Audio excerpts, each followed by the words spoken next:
नमस्ते। आपका अरविंद गणेश दामले चैनल में स्वागत है। मैं अरविंद दामले आपके सामने प्रस्तुत कर रहा हूँ मेरी ही कुछ रचनाएं। ये है इन रचनाओं का 833वां भाग। पहली 2 हैं मराठी में और बाद में एक है हिंदी में। आपको ये रचनाएं पसंद आएँ तो मेरे अरविंद गणेश दामले चैनल को सब्सक्राइब करें, लाइक करें, शेयर करें और बेल आइकॉन दबाना ना भूलें। तो मेरी पहली मराठी में है, अरे मला सुरेशचा हा मृत्यूचा दाखला बदलायला हवा. का रे? मृत्यूचे कारण लिहायला काही चुकलंय का? नाही, डॉक्टरांनी मला त्याचं नाव विचारल्यावर मी माझंच नाव त्यांना सांगितलंय. दुसरी रचना आहे, माझ्या मुलाला अंघोळ घालून शाळेत पाठवायचं आहे, त्याला शोध, तो कुठे सापडतच नाही आहे. त्या धुवायला काढलेल्या चादरींच्या ढिगाखाली बघ, त्यातून घोरल्यासारखा आवाज येतोय आणि मधूनच ती चादर हलतीये पण. तीसरी रचना है निसर्ग दत्त महाराज और उनके शिष्यों के संवाद में से ये है अगला 278वां सवाल। मैं एक लेखक हूँ, क्या आप मुझे कोई व्यक्तिगत सलाह दे सकते हैं? इसका जवाब है, जो लिख सकता है उसमें ज़रूर हुनर होता है और क्षमता भी होती है। दिल लगा के कोशिश करो और उस क्षमता को बढ़ने दो। अगर आप किसी को अच्छे और उपयोगी लगते हो तो वो एक बड़ी बात है, क्योंकि आप लोगों के बीच में रहते हो और घटनाएं तो घट ही रही हैं। उन घटनाओं के जंजाल में बिना फंसे ही खुद का मार्ग निकालना होता है। ऐसा मत समझो कि सबके लिए एक ही मार्ग है। खुद का मार्ग खुद ही तय करना होता है। अगर ये बात गंभीरता से सोचो और समझो तो फिर कुछ भी मुश्किल नहीं है। इसके बाद का है 279वां सवाल। आप बहुत बार बताते हो कि कुछ करने के लिए गंभीर होना महत्वपूर्ण होता है। ये भी बात सही है कि हम अपने नसीब का नियंत्रण नहीं करते। हम में इच्छाएं तो होती हैं, हमारी ज़रूरतें भी होती हैं, कई बार नैसर्गिक प्रेरित ज्ञान भी होता है और कई बार संकट भी आते हैं। खुद का बचाव करने के लिए हम कभी कभी जल्दबाजी में कुछ कर बैठते हैं।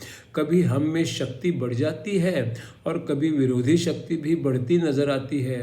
ये सब होता रहता है, पर ज़्यादा देर तक टिकता नहीं है। इसका उत्तर है, ज़रूरतें नहीं होती, सिर्फ इच्छाएं होती हैं। 280वां सवाल है, कौन सी इच्छाएं? खाना पीना, रहने के लिए घर, इतना ही ना?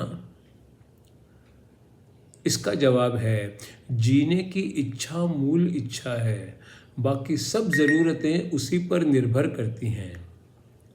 281वां सवाल है, हम जीना चाहते हैं क्योंकि हम अपना अस्तित्व चाहते हैं। हमें अपने अपने नज़रिए होते हैं और उस तरह से हम अपने अपने विश्व में होना चाहते हैं। इसके बाद का सवाल है, जो बात सभी में है वो तो गलत नहीं हो सकती। इसका जवाब है, ठीक कहा आपने, अपनी जगह और अपने समय पर सब कुछ सही होता है, पर जब आप सत्य और वास्तव के लिए काम करते हैं तो आपको अपने खुद के जीवन पर भी सवाल उठाने पड़ते हैं। फिर आप इंद्रियों से, सोच से और बुद्धि से जाने गए आरामदायक जिंदगी के अनुभवों को आवश्यक मानने लगते हैं और उनके लिए संकुचित और मर्यादित रास्ते ही पसंद करने लगते हैं। इसके बाद का 283वां सवाल है, मैं खुशी से ज़िंदगी चाहता हूँ, खुशी की ज़िंदगी चाहता हूँ, आराम की ज़िंदगी नहीं चाहता, खुशी की चाहता हूँ। इसका उत्तर है, क्या आप ऐसी कोई खुशी जानते हो जो शरीर, मन और बुद्धि सभी को आराम दे सके? इसके बाद का सवाल है, क्या इन तीनों के परली ओर भी कोई खुशी होती है? इसका उत्तर है, उसको तो आपको खुद को ही खोजना होगा। आप जिसको ज़रूरत मानते हो, इच्छा मानते हो, ऐसी सब चीज़ों की परीक्षा करो, उनको समझो और वे योग्य हैं या नहीं इसका निर्णय लो। नए ढंग से सोचो और नए की खोज करो। शारीरिक, मानसिक और मालकियत की अपने बारे में चिंताओं को छोड़ दो और उसके बगैर वहाँ खुशी है ये खोजो। इसके बाद का 285वां सवाल है, ये एक भारतीय परंपराओं का भाग है कि अगर आप किसी साधु, संत या सज्जन के नज़दीक रहते हैं तो इस तरह के स्वातंत्र्य के लिए उसकी बहुत मदद होती है, फिर और किसी चीज़ की ज़रूरत ही नहीं होती। तो आप किसी आश्रम क्यों नहीं